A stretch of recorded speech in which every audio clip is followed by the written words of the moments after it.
Hello everyone and welcome to the first Loops event of this semester. I'm Sena and this is Manu. We are both studying here in the Master's Program Design and Computation and moderating today's Loops. And for those of you who are here for the first time, Loops is our event series here at New Practice, initiated together with the Berlin University Alliance and now supported by the Projekt Zukunft of the State Berlin. And today we welcome Milagros Miceli and Sana Ahmad, who join us for a conversation on the labor conditions and power asymmetries of hidden and precarious data work. And we will start with an introduction round for each of our guests before going on to the discussion, which will be open to everyone for questions in the final round. And the loop that we have before us will show us the time and show us when each round is finished. And afterwards, we invite you all to continue the conversation in the bar. Yes, hello also from my side. As Sana said, my name is Manu, and I will introduce our first speaker, Dr. Sana Ahmad. She is a researcher interested in everything related to work and labor and workers, especially in the context of digitalization and automation. She is now a researcher at Helmut Schmidt University and a guest researcher at the Weizenbaum Berlin Social Science Center. And she has received her PhD from the Department of Political and Social Sciences at FU Berlin, also focusing on workplace dynamics of labor, control and resistance, and power asymmetries between platform companies and Indian subcontractors. And what a part that I also really love and want to highlight. You're also a co-host of an intersectional feminist podcast, Purple Code, which is amazing. I encourage everybody to check it out. And with that, I will let you introduce Mila.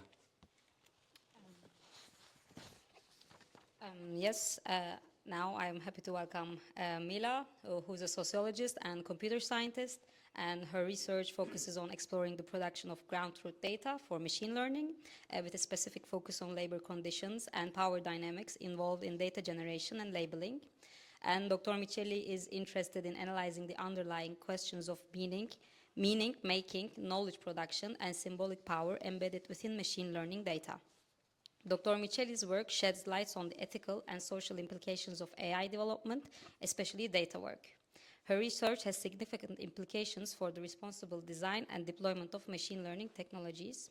And she also leads the research group Data, Algorithmic Systems and Ethics at Weizenbaum Institute in Berlin. And she is also a research fellow at DAIR Institute, where she actively works on engaging communities of data workers in AI research. Nice. Then we start with a 10-minute quick introduction for each of our speakers. So if you want to start, then I will hand the mic to you, metaphorically. Yeah, I guess like you've said everything. I don't know what else to say about myself. I'm so sorry that I'm late. It's just all these different campuses and buildings of TU. I was running from one point to the other, and it doesn't help when you're pregnant and just like trying to find ways to access a space. But I'm Sana Ahmad, and maybe I can tell you a little bit about what I do apart from academia, what I did before. I have a background in civil society work, human rights work. I used to work in Greenpeace India. Before this, I was managing the digital side of Greenpeace, so you know all the annoying emails that you receive from civil society or the social media posts, etc. I was leading all of that, handling all of that. And when it got really, really difficult to work in an extremely repressive political atmosphere in India in terms of our Foreign Contributions Regulation Act license, which is essentially allows us to get funding from abroad, was cancelled. Our free speech was being challenged. We were not being paid salaries. We could not travel outside the country as Greenpeace staff. It was time when I started thinking, do I really want to work here and stay here, and what kind of environment is this? And I came across content moderation at that period because my free speech was also curtailed as representing Greenpeace. We were running a big campaign against a coal mining company, and this company was in cahoots with the government, and we were often just censored. I was blocked as the administrator of Greenpeace page, and that got me thinking about how is this whole thing working, and why, and whose rules, and also just the power dynamics, like why am I not being allowed to speak, right? Like, this is the public discourse, this is Facebook, the largest platform in places like India, Brazil, and other places for public discourse, for so-called democracy. And so then I came to Germany in 2017 to start my PhD, and the rest is history. I finished my PhD, but I continue being interested in topics of platform economy, the global economy of AI, this whole world which is super invisible and is invisibilized by design to the public. So really trying to find out what's going on. Apart from this academic world, I co-host this podcast, as was said before, and we had Mila as a guest. Please listen to that episode, which was really fun.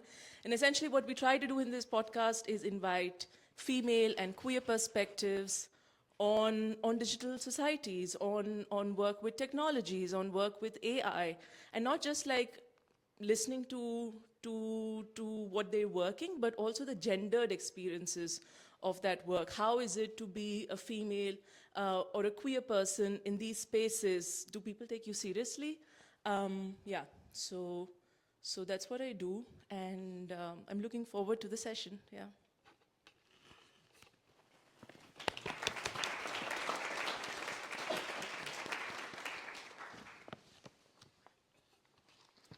Okay. Sana, there's still a lot of green going on here. If you wanted to add something more, you still have time.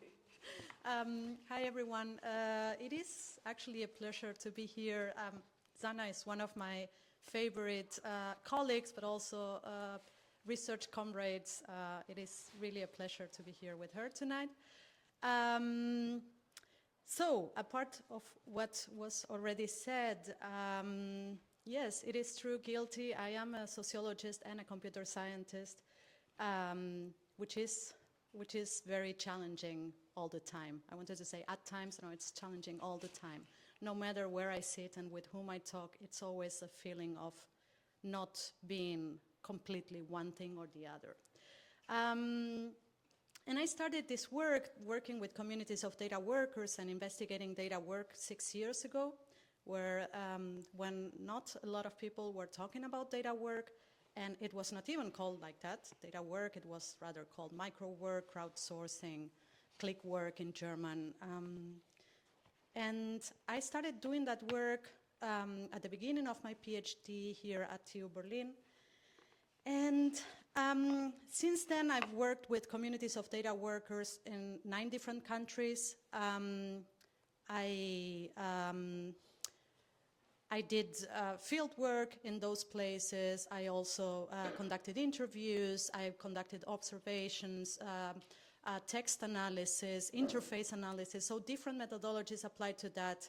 And I completed my PhD in that subject. And then when I did, there was this feeling that for those of you who have done a PhD, it always comes, you know, the feeling of emptiness after doing that. It's like, what now? And to me, it was no exception. It was like that, but also there was a feeling of, I've seen a lot of suffering, and what did I do with that? I only profited from that. I got a PhD from that. And that got me thinking of, okay, what do I want to do next? But most importantly, how I want to do that.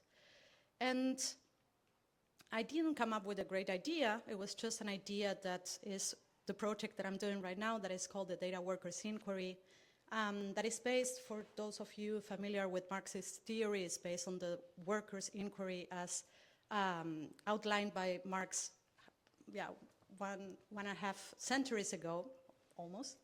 And the idea of that approach is, on the one hand, to to intervene in knowledge production from a community-based, worker-based perspective with aiming at, bringing up also class consciousness and issues of class consciousness, but also it aims at organizing.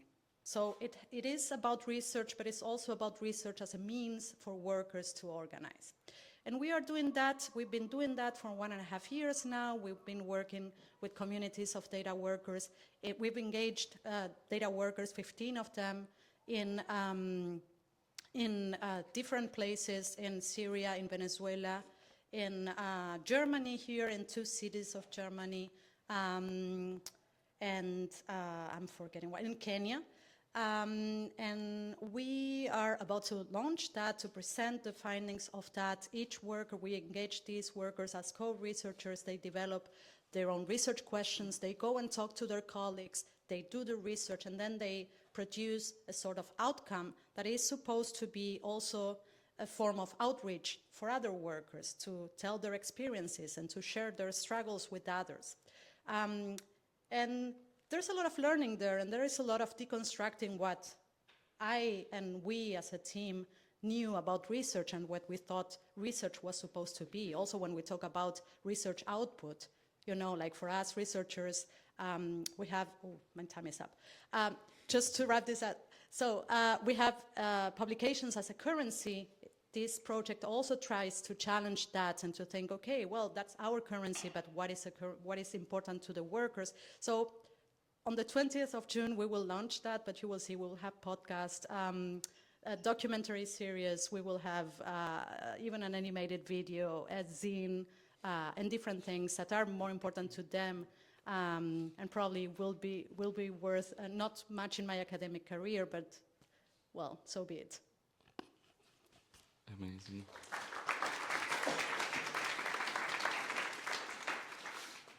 Thanks a lot for these rounds of introduction. We now open a space between the two of you for the first part of it, to discuss a few questions that you also want to throw in, but also Senna and I have a few questions to start this conversation, and then after this half hour we open up for everybody to pose their own questions and yes, get your questions answered. Yes, and as a first question, I would like to begin this, maybe to bring everybody on the same ground. Maybe you can explain, both of you, whoever wants to start, what is data work, how is it structured, how many data workers are there globally, who are they, and maybe also, this may be more your topic, what is specific to content moderation in this context? Yeah, I can start if you want. So when we talk about data work is a term that we coined with colleagues a few years back, also to push back in terms that turn to diminish what data work is. So when we talk about micro work, we tend to give the impression that this work is small, right? Or when we talk about click work, we tend to give the impression that it's just a matter of a few clicks and that's it, people don't even need to think. So we started to calling for what it is, the work that goes into producing data to train and validate AI systems. This is why we call it data work. And when we talk about data work, we are talking about mainly 4 types of tasks. The first one has to do with generating data that can range from scraping data from the internet to, uploading selfies of, your own face or images of your neighbors or people in your town. Right now with generative AI, we are seeing a lot of data generation that has to do with producing art pieces specifically to train AI systems or writing text, creative writing to train AI systems like ChatGPT and others. Then we are seeing, then there are tasks that have to do with labeling that data, that have to do with actually making sense of that data and classifying, and as every classification, that's a type of arbitrary classification, right? That's a reading of the data that is one possible among many others. There is also algorithmic verification that you may know when you have a recommender system and the system tells you, was the recommendation good? And you give a thumbs up or down, that's algorithmic verification. That done at scale, that's done by data workers in many cases. And then finally, that's least known, There's a lot of AI impersonation. There's workers who are paid in some a global majority country to pretend to be chatbots, and they are literally set to act as robots. Think like a robot, that's what they are told. Or to, you know, to operate so-called smart cameras that are not smart, it's just people behind them. So we talk about that when we talk about data work. We also include tasks that have to do with content moderation, because in many cases content moderation is a form of classifying data, classifying content, and training algorithmic systems as part of the job. And in terms of how many data workers are there, it's very hard to tell, because the user base of a platform doesn't equal people effectively getting work every day or getting tasks. There's a recent report by the World Bank from last year that says that there are between 100,000 and 450,000 data workers around the world. Those numbers sound a little bit too much to me, but it's also possible. And in terms of how data work is structured within, just to summarize it, within very, very asymmetrical structures, labor structures, industrial structures. So data work, when done at scale, is mostly outsourced. It is outsourced through platforms or through BPOs, so specialized companies, business process outsourcing companies that pay these workers very little. Mostly these workers are paid per task. They are subject to hyper surveillance. They don't have any type of job security. And when you look at the requesters, and it's important to say that these platforms and these small companies are just a shell for big tech companies, as probably Sana will explain. There is a clear power asymmetry between the workers and the requesters, and that asymmetry is also, that's something with the way we think of these two types of job, right? Like we think of the requester as this glamorous profession of being an engineer, of working for a big tech company somewhere.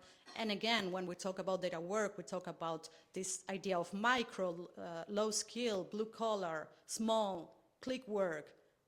You don't need much training for it, which is not the true, because many data workers, not to say the majority, in many cases they have university degrees. They are people who, you know, are very well trained, and data work takes a lot of skill.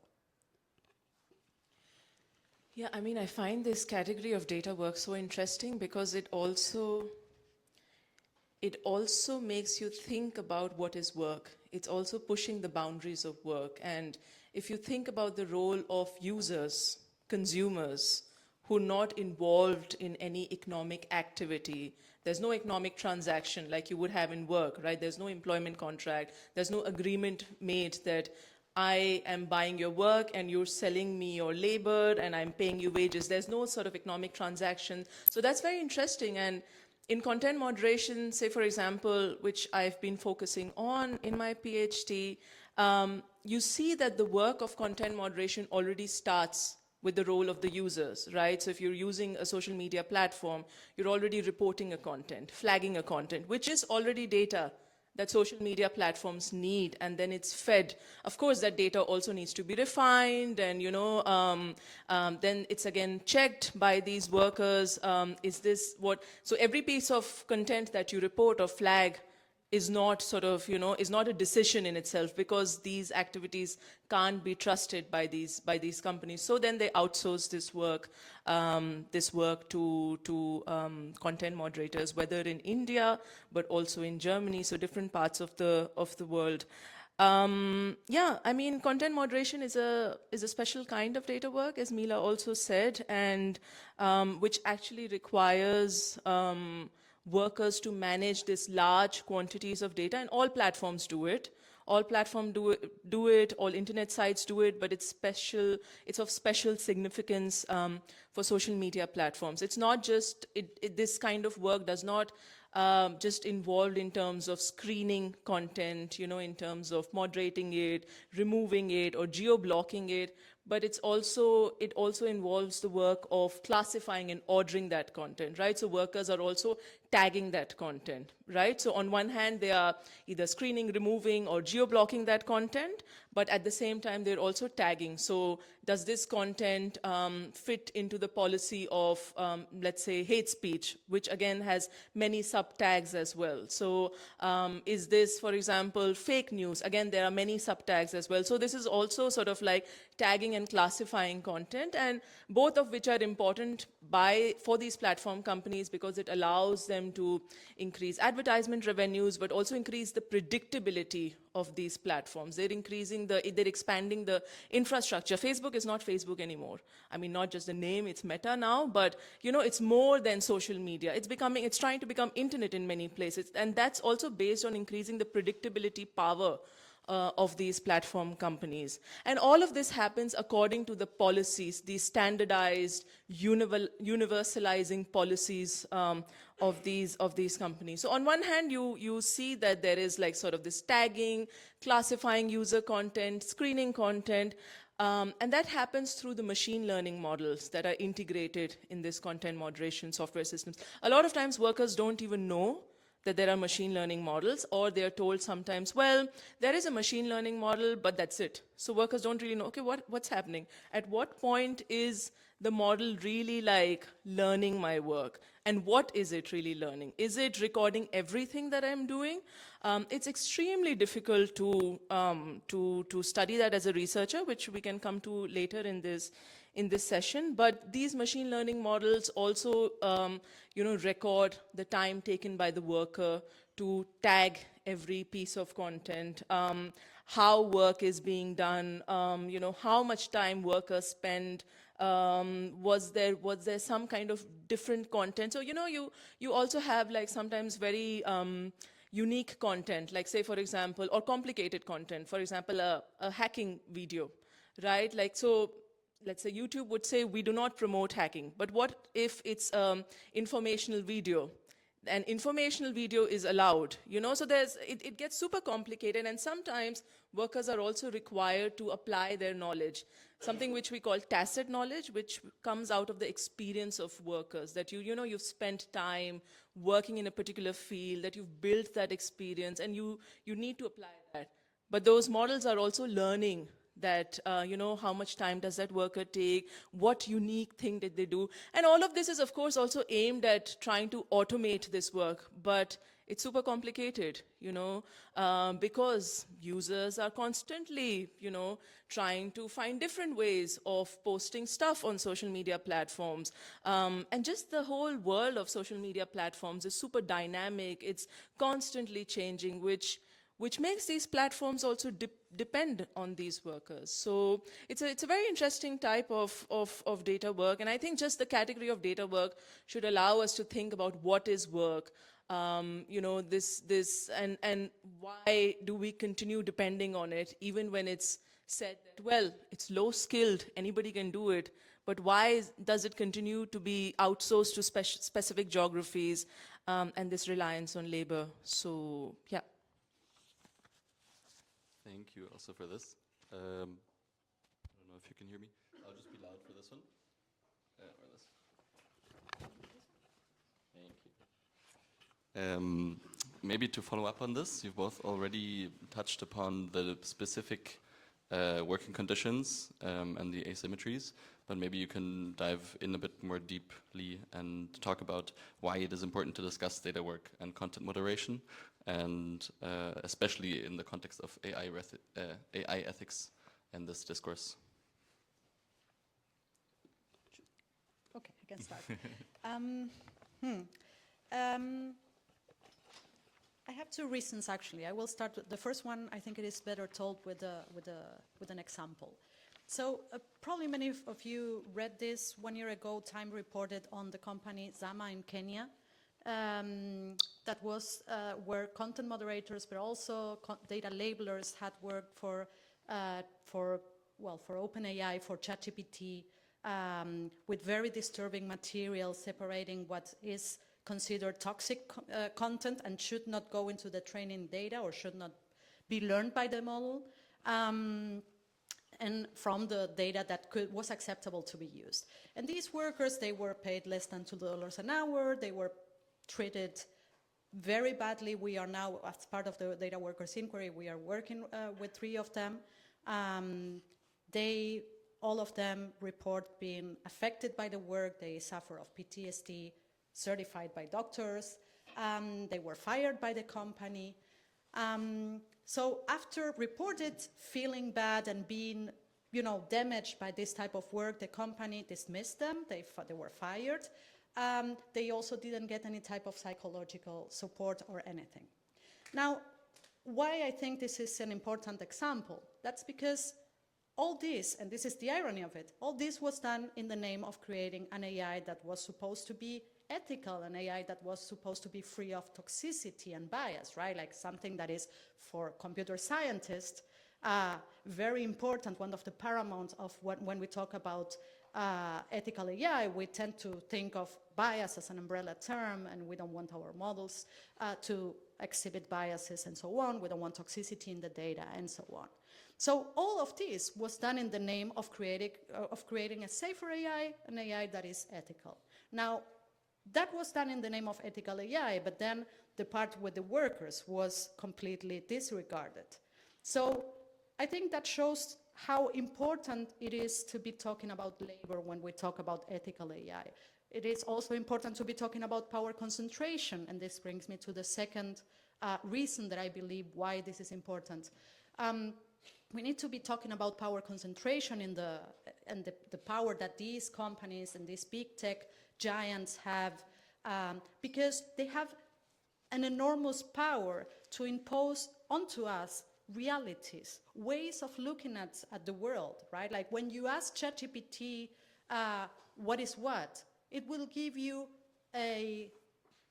some would say biased, but it is not biased. It is just like a very discrete type of reality. And if you are not cautious enough, you will believe that that's the way it is. If you ask ChatGPT, well, there were many examples, right? Like about asking ChatGPT, well, many things. And the same thing goes to platforms like big tech platforms like Meta, for example, right? Like the guidelines that the content moderators get, they are based on these platforms' policies, in this case, Meta's policies. And there is a clear distinction of what is toxic content, what is content that is not allowed by the guidelines, and what it is. And of course, you can say, of course, a racist slur should not be allowed in any platform and should be banned. But then there's a decision of what is a racist slur and what is not, and what is considered acceptable political content, and what is labeled as terrorism, for example. So that there are very clear interests that are reflected in those guidelines and that are reflected in the work of data workers, of how they do, and that directly affect the way these systems mediate reality. And I think that's very important for us as ethical researchers, as AI ethics researchers to explore, but also this should become, like a specific, very, very central and key part of when we talk about ethical AI and when we, of discourses around ethical AI. Yeah, I mean, I don't use the term ethics anymore. I think we're way past beyond that of using ethics. But I think what is important, and you've also mentioned this, in the power asymmetries, which are super important to think about. Why is data work, content moderation included, outsourced to India or to migrant workers in Germany and Europe? I think we need to be thinking about these questions and thinking about what kind of structural conditions facilitate it, right? Like, why is it that India, for instance, or Philippines now continues to be a historically established location for supplying low-paid services? What kind of, whether it's in terms of global dynamics, global economy dynamics that have facilitated it, the role of the Indian state, colonialism, etc. why does that continue to happen? Why is it that migrant workers in Germany are doing most of this low-paid, psychologically distressing, no skill developing work? What are the conditions that are pushing them into it? Why is it that they are not able to organize? Why don't they have a works council? Why is it that migrant workers are not organizing? What are the reasons? Is it that visa situation? Why is it that these companies are exploiting this labor force? So I think we need to be thinking about these power asymmetries that are so pervasive across different sectors and different geographies. And then most importantly, why is it kept hidden? You know, like, why is it hidden by design? Like, who's benefiting out of it? Why is content moderation an industrial secret? Like, I can tell you a lot about how difficult it was to get into the field, and I'm sure Mila also has examples. And if you do research in platform economy, you probably also have experience of that it's so difficult to try to understand the business models. Why is it so difficult? Why is it hidden? Why is it hidden why are the workers hidden? Why can't we know who are the people working? So platform companies such as Facebook and all, they would say, well, we're trying to protect the identity of the workers because users might if users get to know that there are these workers who are deleting their content, then, you know, the users might go after them. Okay, even if that were true, you know, at least you could allow some information to researchers or certain, you know, civil society experts and all. But to create that illusion that, well, whether it's AI. So when I started research in content moderation, there were two sets of opinion. One was that either it's already automated, this was 2016-17, and the other was that, no, it'll never be outsourced outside of US, you know, because of the credibility. How can workers in India or elsewhere be looking at the content of users in the US, you know, like there will be a cultural clash. Yeah, but those workers in India have been managing your customer service for many, many years now, right? Like, but it's by design that they're kept hidden. Whether it's call center workers who train to have this American accent so that, you know, it's not known who these workers are.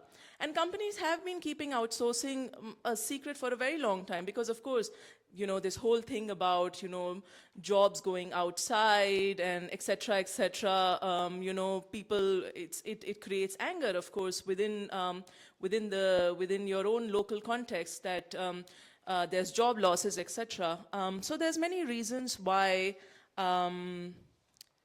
we need to be talking about this power asymmetries, this secrecy, this illusion of sort of like technology that hides these work processes and workers even more. And increasingly with automation and AI, we're seeing this sort of obfuscation, this secrecy, and we need to sort of start scratching even more, I would say, yeah. So thank you. And I think both of you touched upon the subject of being a researcher, but I would like to maybe ask more in detail. So what is it like as a researcher to conduct this type of investigation? Extremely difficult.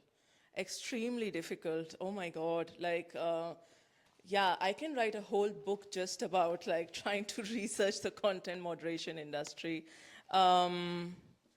Yeah, I mean, as I mentioned, right, you have these non-disclosure agreements which workers are required to sign, which disallows them from speaking about their working conditions. I've tried so many different methods. I've camped outside companies. I've gone as an investigative researcher. I did some participant observation, which is essentially, I don't know how many of you are familiar with research methods, but you basically go and observe as a participant. So you're taking part in that process. So I went and applied as a content moderator, and I would observe the processes of recruitment. So I was observing what kind of things did they require as a content moderator. The non-disclosure agreement, I got to see signing all of that. So just the whole long processes, and then I would run back to the washroom and make notes secretly and come out again. And of course, you have to be very careful about these things. I went through a research ethics team at WZB, Berlin Social Science Center. At that time, spoke with an expert around this, and the issue was always that whatever you do, what are the implications for vulnerable people, in this case the workers in this situation. And again, we're not journalists, we don't name companies. Sometimes I wish we could, but we're more interested in the patterns which are similar across different companies, right? So yeah, I mean, after a lot of like trial and error and experimentations and constant reflection, I did interviews and surveys and these participant observation, but yeah, I mean, I think reflection is a very important part of studying this field, I would say, because you're studying power asymmetries, but you're also aware of the power dynamics between, in terms of you being there as a researcher. I mean, I am from India, but I live in Germany. I have that sort of comfort of an employment contract and wage security where I can go and, you know, talk to people. And a lot of times people would say, you know, do you have a job for me in Germany, right? And I still keep in touch with some of those people who are still interested in trying to get a more stable job. So I think it's important to reflect on that. Of course, then you also reflect on your own position of, why do people trust me? Is it because I'm from there? Or with the migrant workers here in Germany, do they trust me because I'm a migrant? I'm a migrant myself, also a migrant worker. Yeah, so I think, yeah, it's extremely difficult, these new forms of work, to research them. But I think it's, and I think one should experiment, try different ways, as long as you're aware of the, you know, your reflexivity and your own position, and also writing about that helps. Meeting like similar group of people, community of researchers who are doing that. Yeah, I think it's a constant process of learning, I would say, researching this field, yeah. Yeah, everything what Sana said, except I do name companies, so if you want to name, don't care. I would just call it a constant reflexive exercise. Doing this work is really about doing what we do, but also trying to do it from a very conscious position, being aware of our positionality all the time. And I think that's important, but it's very hard to do. A lot of mistakes were made. I mean, I did all what Sana said, and now with this other data workers inquiry project, which is something that we are learning by doing, right? So it is very hard to do action research in the context of labor, in a format that was not, we don't have, you know, references of how other people have done this. Also in a transnational context. So it is a constant reflection. As Sana said, writing about that, we're writing a method/reflection type of paper. And we have, you know, like a notepad in which we always, whenever we sit and think, oh, this was hard, or here we made a mistake, or this didn't go in the way that there's a lot that doesn't go in the way we expected, right? So we always note that down, and this is the paper we are writing. So the paper won't be, oh, this is how you conduct a data workers inquiry, set in stone, but it's more like, okay, well, if you want to do this, you have to, these are our mistakes, and maybe be careful not to repeat those. And then there's the mental health toll to what we do.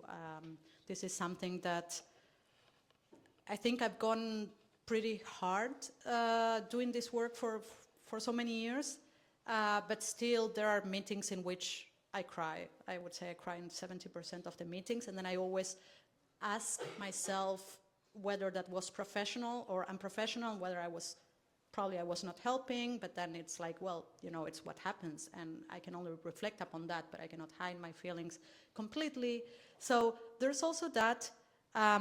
We were thinking last week, we were talking about how maybe we need to engage, you know, mental health professional within the group to maybe give us some tips in terms of how to detach, because right now we are in the process of editing some of the things that the workers wrote, or the podcast, and you know, sometimes I spend 2 weekends ago, I spent the weekend editing 2 reports and a scene, and by Monday I was like, I was not doing well. So it was, and reading these things in a loop and hearing these things in a loop is hard.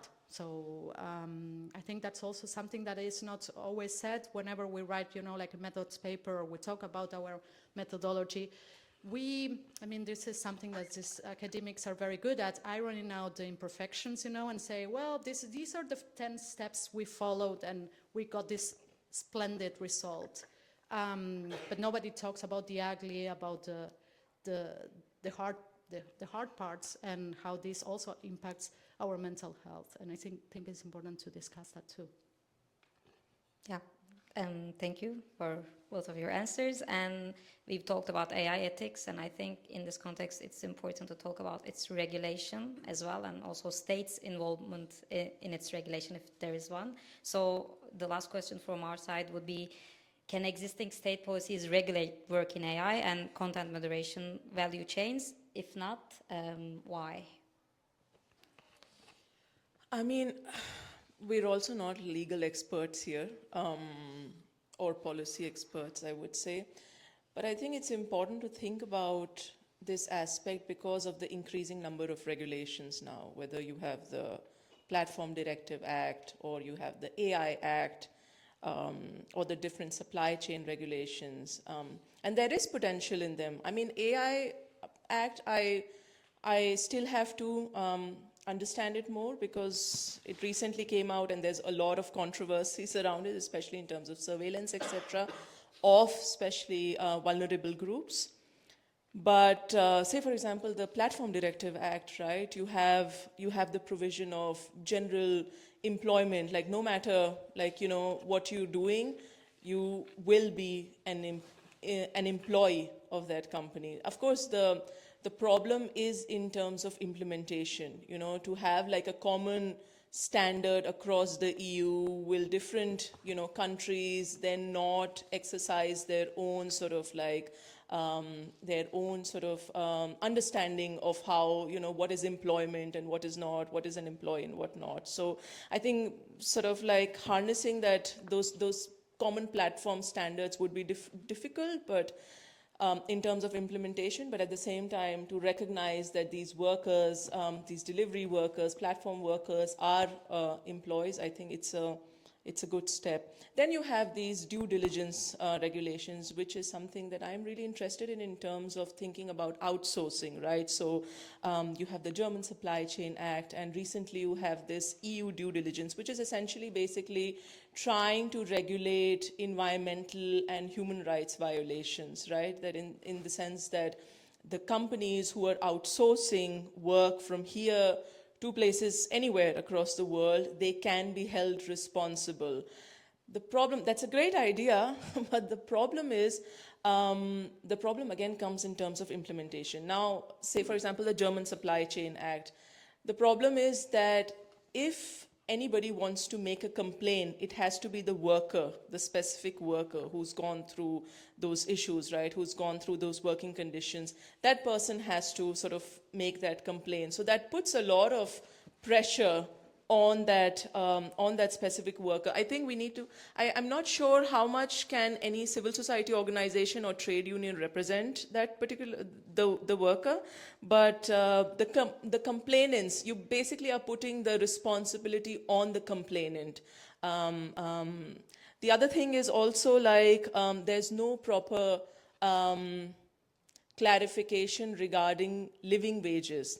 So there is mention of minimum wages, and the minimum wages in many countries is very low. So for example, in India, minimum wage is not living wage. So you can't equate the two. There needs to be like a proper push for living wage. And there are civil society and trade union representatives in those countries where work is being outsourced. So say, for example, in India, where there is a fight of living wage as well. So you can't just get away with saying minimum wage, because it doesn't work the same way that it might work in Europe. The other thing is also who's held responsible for compliance. So say, for example, if a company in Germany who's subcontracting to another company in India and who's violating the human rights, right, or working conditions, so that subcontractor in India would say, well, I'm under pressure from this German company or from this American company. So who's actually taking care of that compliance? Who's actually paying the penalties? And is there a pressure for penalties? So I think we need to be really looking at these nitty-gritty aspects rather than saying, well, these regulations are coming. There is some potential in there, but then again, the bigger question is that these laws are also based on the presumption of some kind of liberal order.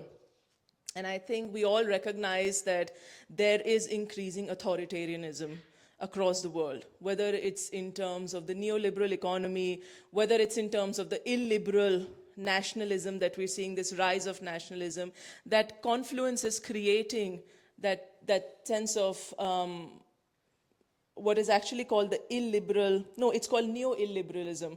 I recently came across this concept where you have this, mix of neoliberal economy and this extreme nationalism that is growing across the world. So we need to also recognize that these laws are also being passed within this larger political atmosphere, which are prioritizing corporations over human rights. And of course, these laws try to regulate big tech companies, foreign companies, but they're also prioritizing the smaller companies, the local companies. They want them to sort of also prosper. So then we need to think about what kind of alternatives are there to these kind of regulations. Can we think about some kind of global compact? There is something called the ILO Maritime Labor Regulation, which is essentially where, you have penalties. Even if a country does not sign this convention, it will still be held responsible if, for example, a ship is entering into another country and the workers' conditions are violated. So, there is some kind of compact that holds everybody responsible and it's implementable. But yeah, I think apart from these laws, we need to be thinking about structures again and systems again and rethinking these whole power sort of, these power asymmetries and other ways to invert it, to change these. Can worker cooperatives be an answer? Can nationalization of technology and innovation be an answer? But at the same time, right, there is this authoritarianism growing. Is nationalism really a response? And I think as researchers, we're trying to create some kind of transparency where workers across the value chains can see what's happening, right? So for example, if there is my smartphone product value chain, right? What is the value chain of it? There is probably the value chain of where the raw material is coming for it. But then there is also the sales value chain, right? Who's working in the retail, Samsung showrooms, right? What are their working conditions? So I think there is also potential in trying to make transparent all these different value chains that are connected to just one product, to whether it's technology, whether it's whatever, your H&M t-shirt or whatever it is, and perhaps try to build bridges internationally across those value chains. I don't have answer to the question of what's an alternative to regulation, but I think perhaps we need to be thinking along those directions of inversing those power dynamics. Yeah. I notice we're out of time. Just briefly, I think exactly what you said at the end, inversing those power asymmetries and dynamics.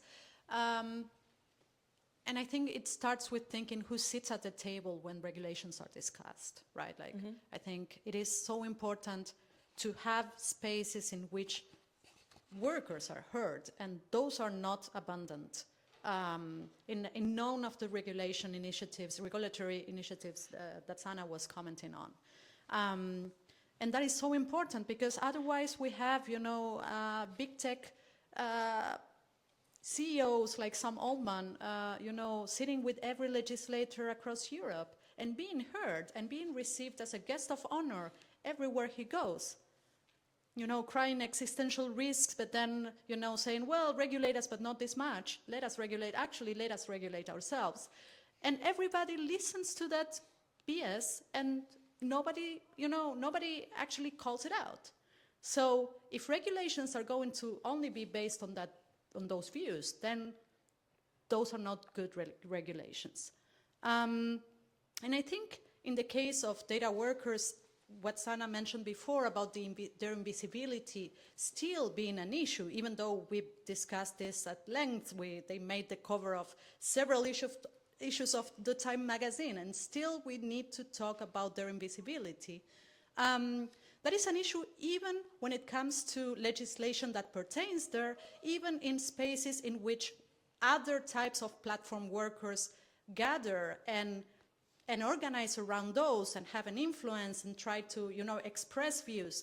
One example is we brought a panel of data workers to Brussels recently, 2 months ago, to testify in front of the European Parliament in the context of the Platform Workers Directive.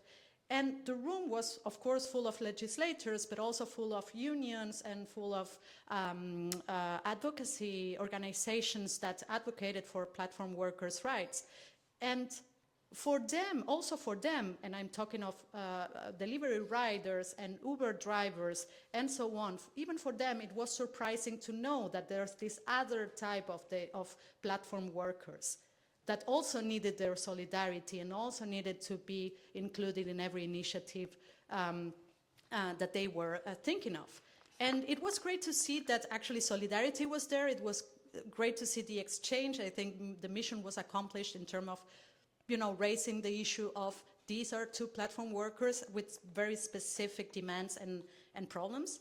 And yeah, a few weeks later, the directive was approved, which was, you know, even if it's a compromise and it's not the version that we all wish for, it's still an advancement there.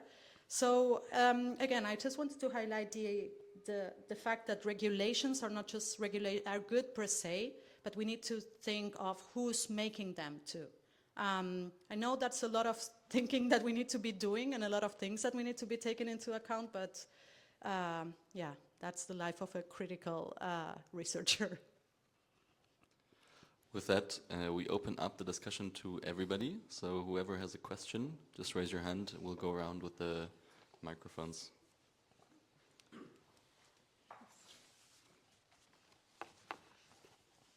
Hi, so I think I need to give some context. I work as a ghostwriter, so I'm in an industry that kind of feeds off of invisibility and NDAs. And we use a service where we upload the content we create and we get a score on how well it will do on the platform it's uploaded. And it took the war in Ukraine for us to realize that this wasn't an AI giving scores to our invisible writing, but it was actually a group of women situated in an office in Ukraine. And I was wondering how system collapse or instability affects exposing those inequalities in those systems, because I mean, that's what it took for us, so. Well, you said it, right? Like as every infrastructure, when it's only noticed upon collapse. When it collapses, we notice that there's an infrastructure behind. And these workers are nothing, or the supply chains that, you know, uses and also misuses the labor of these workers are an infrastructure without which many of the platforms that we know as social media platforms, but also many of the tools that we use in our everyday lives wouldn't exist. So it is so important to those moments of, you know, infrastructures breaking down are so important because they are like, you know, like the window into this other dimension. You know, suddenly a portal opens up and you get to see that. So it is important to keep those open, and I'm not saying keeping the collapse going on. I'm just saying using those moments to look into that and make that public, talking about that, discussing that, exposing that. But also it is important not to, how to put it in a nice way, it is important not to stop at the discourse of visibility, okay, now we know. But we should be asking ourselves, now we know, now what? What do we do with this knowledge, right? I think that's also our responsibility when we use these services, and you are also part of, a precarious industry, so I'm not saying you are privileged. I'm saying, if you are in a position of privilege and can do something with that information, that is really, really important that we do that. More questions?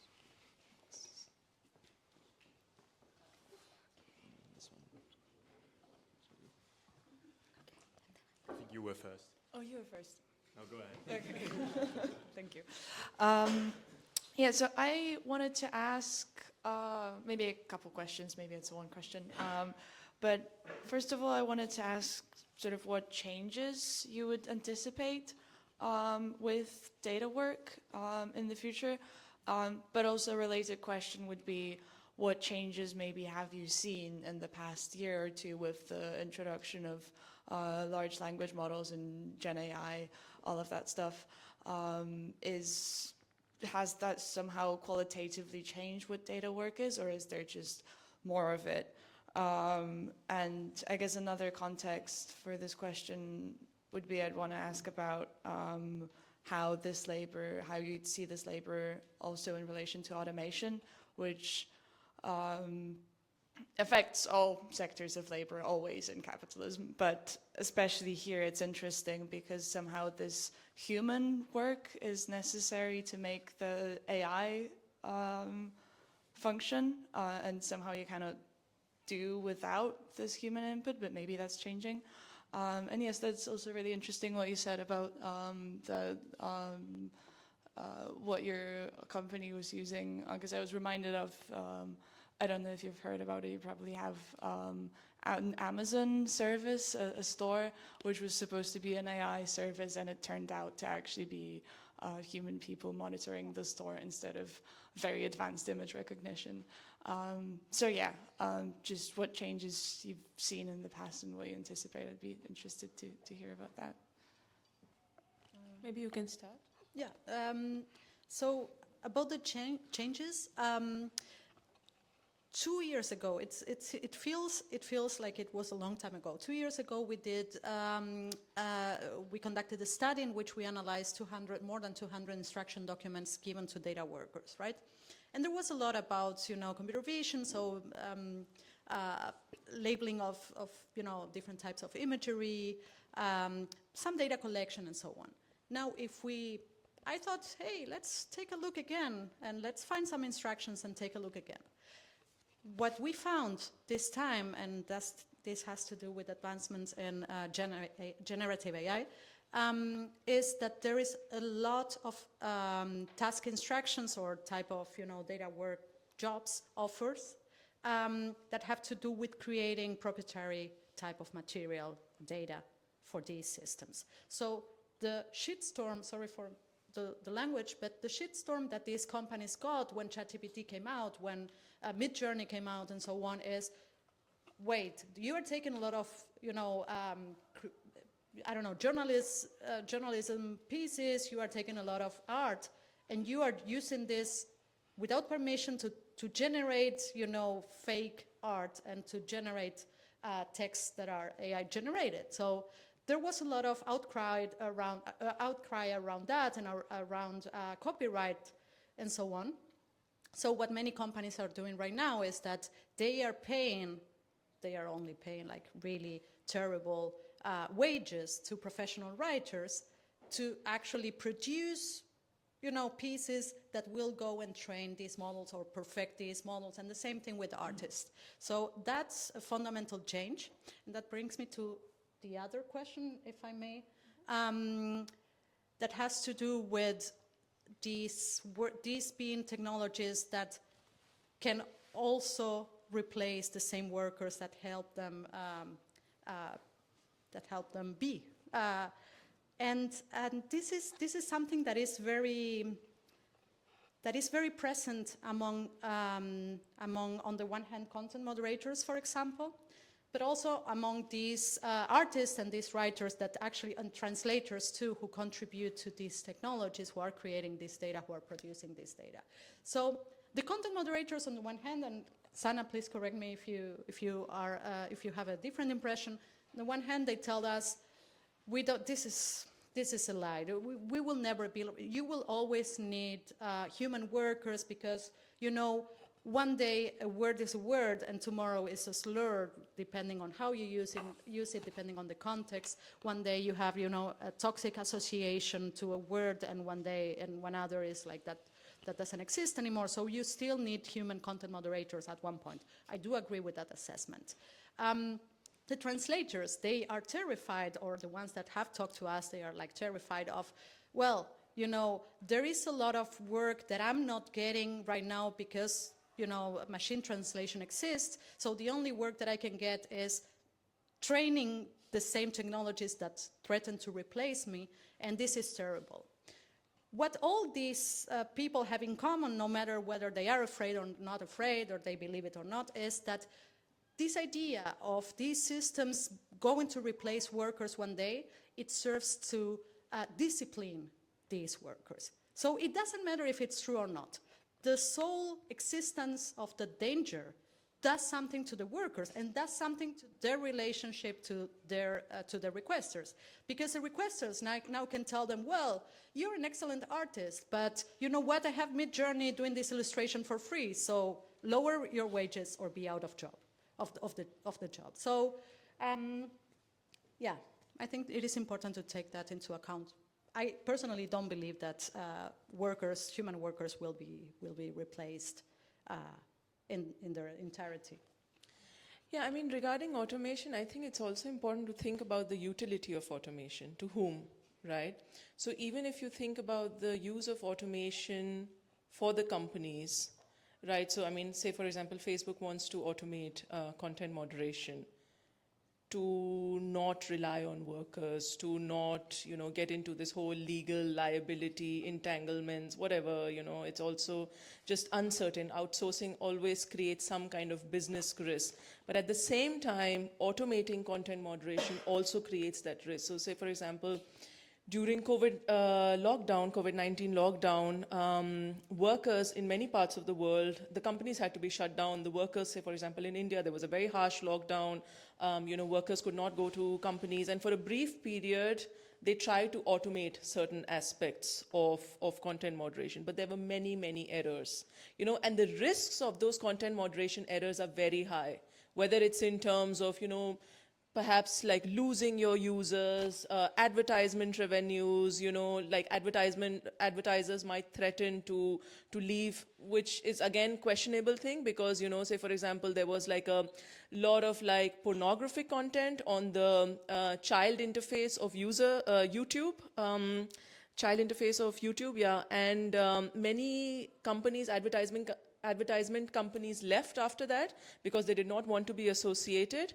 But at the same time, they came back because there was also dependency on Google, right? So, of course, you know, Google might be able to dominate that, but there's also other companies which might not be able to, you know, pull back the advertisers again. So anyways, there's very, very many risks of content moderation errors.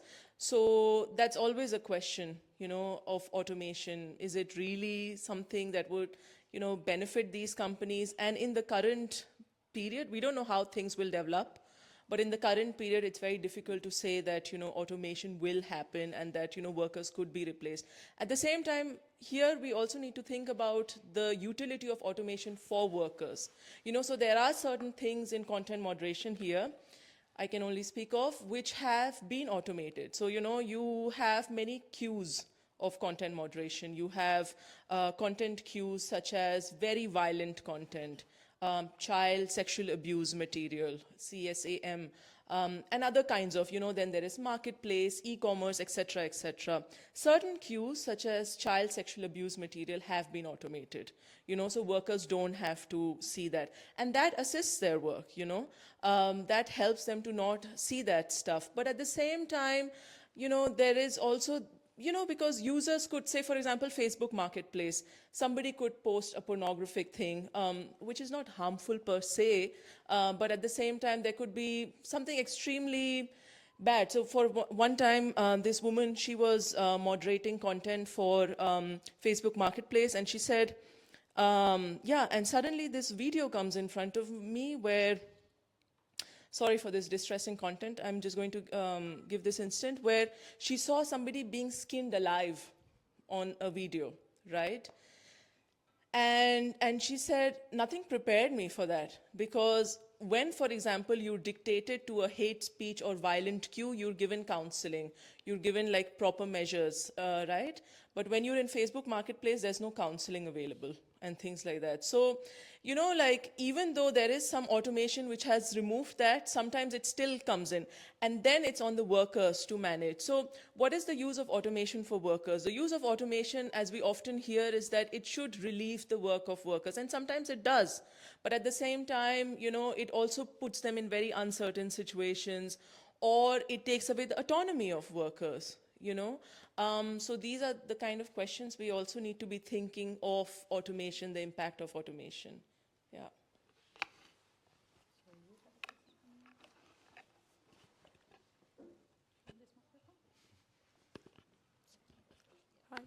Thank you. One question maybe connecting to what you just said. I was wondering, because I cannot imagine how traumatizing it must be to be a content moderator for one of the big tech platforms. And you just told that human labor is maybe not replaceable in a way. And you just told that a lot of people suffer from post-traumatic disorders. Would you see, or do you see any sort of positive initiatives also maybe from companies that release workers from this stress, or is this something which is not targeted at all? I would say that the distress is not just because of the traumatic content that they see, but I think distress is at many layers. Distress is also because when workers realize, well, there is no way to move up. There is no skill development happening. So most of the workers in India, for example, who join content moderation, they want to build a career in digital marketing. They think this is a step, working for Facebook or these companies. Otherwise, why would people with a bachelor's or master's degree work in that? Of course, there's the whole unemployment situation in the country and other structural issues. But at the same time, and this is different, for example, with migrant workers in Germany who were using this as a more short-term arrangement and because of the visa situation, etc. But in India, it was really like as a way of career progression. And when you realize that there is really no going up or there is nothing to learn, that brings its own set of like distress and trauma, so to say. There is no escape. Most of the people who actually leave that work are stuck in similar kinds of low-paid work. In terms of the distressing content, companies try to organize some kind of counseling services.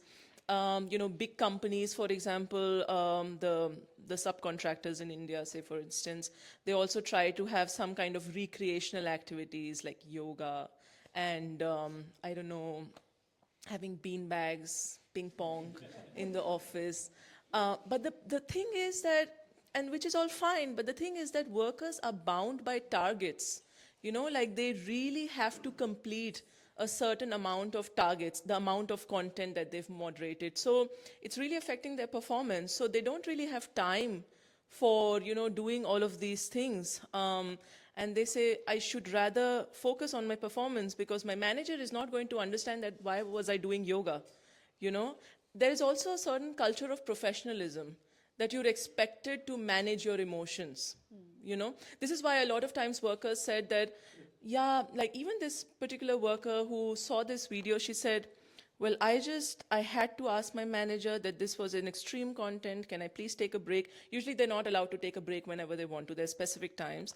And she went out and she came back and she told me, it's just a job, you know? It's just a job. And they're trained to think like that, but it's also like this whole culture of the IT sector. And it's not just in India. It's also like in the US and elsewhere that you just expected to manage your emotions.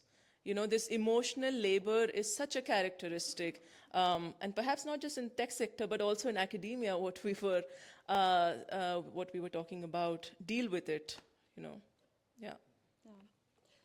If I may add to this, exactly that, right? Like, for example, in Germany, and also in Kenya, we work with content moderators in Berlin, in Essen, and in Kenya in this project. And the ones in Nairobi, for example, reported that they have this, what they call wellness breaks. So they are allowed to take, you know, this 10, after watching specifically disturbing material, they are allowed to take a break and go to a silent room and, you know, bean bags and so on. And this is a trigger alert, so after one of the colleagues took his own life, the company was like, well, now you will have unlimited wellness breaks whenever you want. But then they didn't change the KPI policy that they had in place. So people are expected to, you know, reach a target. They cannot take as many wellness breaks as they would need to. Also, that those KPIs also determine whether they are going to get the bonus that they, in most cases, they really need because the salaries are so low. So, you know, in the end, it's like this is just performative. What companies do is performative. Also in the case of counselor, there is counseling, but the workers say, the counselors are not trained counselors. In many cases, they are either students or they are former content moderators that, because of their experience, are supposed to help others, which is, yeah, it is not true. And yeah, well, there is not much in place for these workers' well-being, and many of them end up being really, really damaged by the job. But I guess it's also what Sana said, it's not just the content that they review, not just that, it's also the general structure. And we have a question here. So I apologize if this is a little bit redundant, as I understand that maybe the defining characteristic of the issue at hand is that data workers and users or consumers of products are so far removed from each other. But I was still curious, are there any more instances of the example you mentioned earlier where there's a human chatbot, and so maybe other cases in which we might be closer as the consumer to data workers than we think? I think it is important to mention that we users are also data workers in many occasions. And I think that's the closest that we get, right? Like, I mean, probably in your life, I don't know how many reCAPTCHA quizzes you have solved. That's data labeling. So yeah, there you have it. You are also an unpaid data worker. Every time you give a thumbs up to ChatGPT when it asks you if it was useful, you are a data worker. So I think those instances, even though they are not transparent to us in terms of we are doing unpaid work, they are work. In terms of AI impersonation, there are many cases. Someone here mentioned the case of Amazon, with workers being, you know, for a system that was supposed to be automated or was sold as automated, and there were workers. The problem with those cases is that, well, this goes with the whole culture of secrecy, and that culture of secrecy, beyond what Sana said before, is also rooted in the fact that they need to keep the myth of these being magical technologies, right? So if you disclose that you have a bunch of data, that your algorithm is a bunch of underpaid workers somewhere in the African continent or in India or in Latin America, well, the whole myth and flair of it breaks down. So you don't have, and this is also why many startups and many companies, they sell and market their product as AI, even though there's no AI. That attracts investors, that attracts attention too, and that attracts consumers too. Don't know if that answers your question. Yeah, it's an answer. Okay. I mean, they are hidden by design. You know, they're not visible. Of course, you know. I mean, as a user, I don't know where my content is going, right? Like, what happens after also I make a complaint about something, or I report something, or I generate a piece of data, and that's not just like the sort of the obscure connection between worker and user, but also worker and worker at times, you know. So sometimes like these value chains of AI or data value chains or whatever value chains, they are so broad at times and so secretive that sometimes workers don't even know, okay, once I moderate the content, does it go to another company? Does it go to another team? Does it go back to social media? Is there another user looking at it, right? So, and this is what I think an increasing number of researchers and journalists probably are trying to do, is try to find these connections, you know, try to find how are they all connecting and who's benefiting from it. Where is value being created? Where is value being extracted? Yeah. I think we have time for maybe 2 last questions, if we can manage to keep it brief. Yes. Has it been possible to collect data on like the incidence rates of mental illness or suicide rates, and perhaps like use that to sort of form some sort of a case to try to help protect the workers? Or is this difficult because of like the legal situation of where these places are located and whatnot? I don't know how it is in your case, Mira, but yeah, I think to have workers talking about their, you know, psychological conditions is also very difficult. It also requires a lot of trust building and perhaps a different kind of method approach. Perhaps it requires, I don't know, an ethnographic approach, you know, staying with them, staying with these people and learning. It's very difficult to gauge from an interview. You know, you can ask questions, of course, but to have people opening up, and why should they, you know? I mean, sometimes for workers, we're also just researchers who want to get data, you know.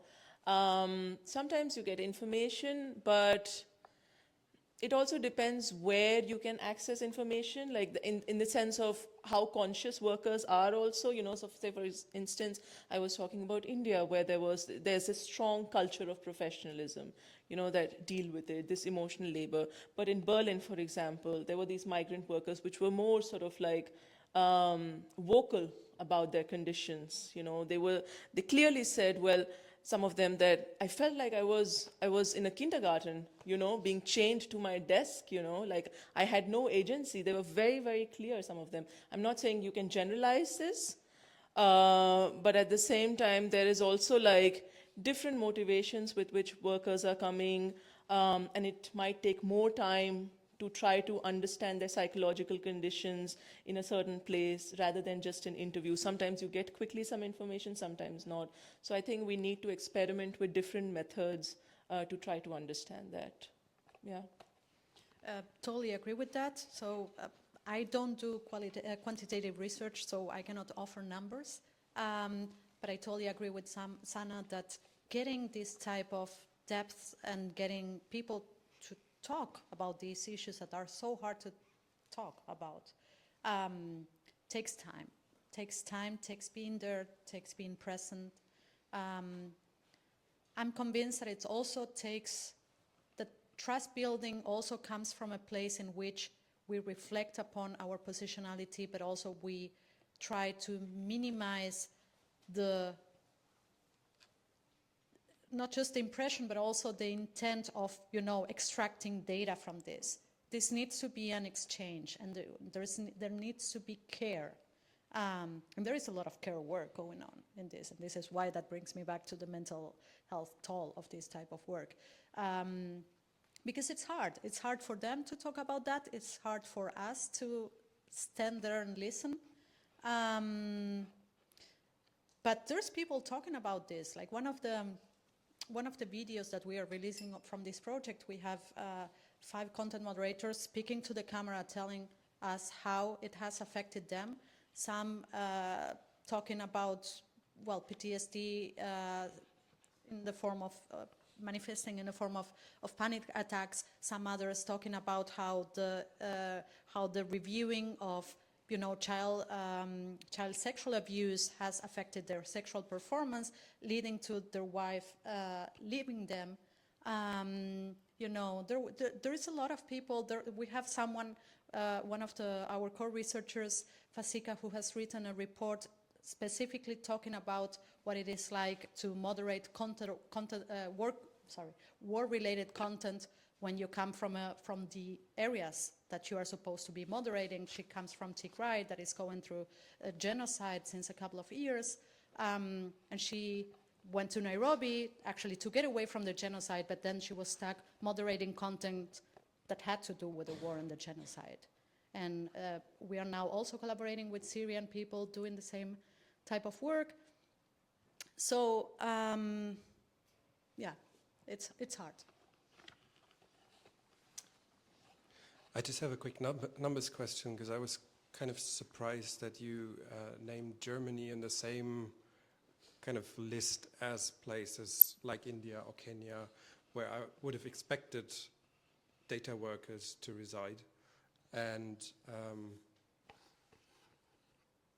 to my mind, this image I had kind of makes it easier to take on this kind of cynical stance, where it's so far removed from your own life that, well, yeah, of course, it's a problem, but how many people are there in Germany? Like, is this the great exception, or is it actually a meaningful portion? And because this might enable some other levers, or I don't know, other coalitions. There's other not quite as invisible work that's kind of the meaning of that being renegotiated at the moment in Germany, I guess, by unions and stuff. Like, maybe that's just a bit easier to access and also closer to, I mean, me personally, but most of us, I guess. Yeah. I mean, Germany has a lot of migrant workers working in low-paid work, in bad working conditions. And it's interesting that there's a very interesting paper which actually has a lot of quantitative figures. Please write to me an email and I can send you that paper, which is about how most of the low-paid work in Germany is being done by migrants. So it shouldn't come as a surprise that low-paid IT service work is also being done by migrants, right? That's another question, whether companies are attracted by also the supply of, you know, migrant workers in particular place. And actually some researchers are looking at how migrant workers form an important part of the infrastructure of platforms, you know, in terms of the supply of workers, in terms of how they don't organize for many different reasons. So there is whatever like the IT service sector in Germany is, whether that involves call center work, whether that involves content moderation work, it does involve migrant workers. So this particular company that I was looking at, it had all these different language floors. So you had the Arabic and Persian floor, you had the English floor, you had the Scandinavian floor, and there's all these different workers who are working. And what's very interesting is also how this company used to be, well, I mean, let's name it because it's not called that anymore. It's Majorel. It was something else before, Aravato. It's, I think, a subsidiary of Bertelsmann. I don't know if, I think not anymore. Now it's being taken over by Teleperformance, which is a French company. So yeah, I mean, it's very interesting how these dynamics are taking place, and also it's very precarious. You would think that, you know, a company working here, and they were supplying services to Facebook, content moderation services to Facebook, and you would imagine that there is some kind of protection for workers in the sense that companies can't just stop their content moderation projects and just sort of like move elsewhere. But what we observed was that this company stopped one of its projects, and then the work was shifted elsewhere. No, actually, sorry, it was Facebook. There was also a Portuguese project, and that project, Facebook just ended it and shifted it to Portugal because it had more supply of workers there or whatever. And the workers who were in these Portuguese language floor, they all lost their contracts. At least the people we interviewed, 2 of them were part of Verdi, and they got 1,000 euros worth in compensation, but that's really it, right? So it's very interesting, these dynamics, and it continues to grow. I mean, if you look at, for example, delivery work, food delivery work, if you look at, for example, Amazon work, if you look at, for example, all these precarious forms of work, you would be very surprised to see how many migrant workers are involved, and sometimes how they're also intersecting with these student visas and student sort of statuses of people. All these private colleges that are bringing students here with thousands worth of euros that they have to pay as fees, and who are actually working on the side whether in Amazon logistics, parcel delivery or food delivery work, trying to pay off their debt. Sometimes I'm thinking, has Amazon actually, sponsored the student visas or started these colleges, because it's an interesting labor supply for them. But yeah, these student visas are also like an interesting connection that we need to study more. Very briefly, migrant. We are releasing actually tomorrow, so stay tuned. A report on European data work. So who does data work in Europe, and under which conditions? What is it called? This not trigger warning, but well, anyway. Spoiler alert, that's what I mean. Spoiler alert, they're mostly migrants, as Sana said. And this corresponds with a history of terrible jobs given to migrants, and with dependence on visas, right? Like you keep working and you keep on doing that work just to keep your visa status, because otherwise you lose your visa. Yeah. I mean, yes, thank you for the answer. And that is mostly migrant workers, doesn't surprise me. But in the global context, like, I mean, the different kind of look at it. Like in Germany, most of the people doing this work are migrant workers. I'm not surprised, but globally contributing to what you said, 150 to 400,000 data workers. How many of these are located in Europe, I guess, or? We don't have exact numbers for that. But I can tell you there are many, and I can also tell you that maybe you will be surprised that the highest concentration of data workers in the world globally is in the US, which is supposed to be an advanced economy. So this fantasy that, again, data workers are somewhere relegated to, their villages in the global south is also fantasy. It is also time for us to acknowledge that also advanced economies tend to be very unequal and very harmful for many, especially migrants. I mean, of course, it's not comparable in terms of, like India and Philippines, because this is also a result of the infrastructure and sort of, like the state has created, for example, software technology parks and special economic zones. But you also have to see that Germany is that the service sector is also increasing. It's no more that, you would just say that there are jobs in the sort of like the manufacturing and the traditional industries, but the service sector is really expanding. And by service sector, I mean this IT sector and the low paid services. So who's going to be doing those jobs, right? So I think we also need to like see this as a transition in terms of what's happening to work here. Yeah. All right, looking at the time, we have reached the end of today's session. If there are more questions, we invite everybody to stay and ask them at the bar. We would like to thank all the listeners present here and also online, because this is being streamed. Yes, and of course, especially to today's guests, Milagros Miceli and Sana Ahmad. So thank you for being here.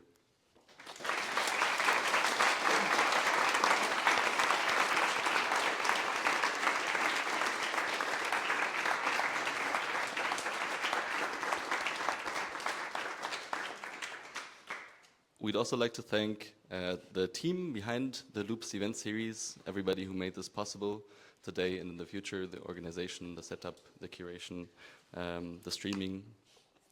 And yeah, big thank you to the team.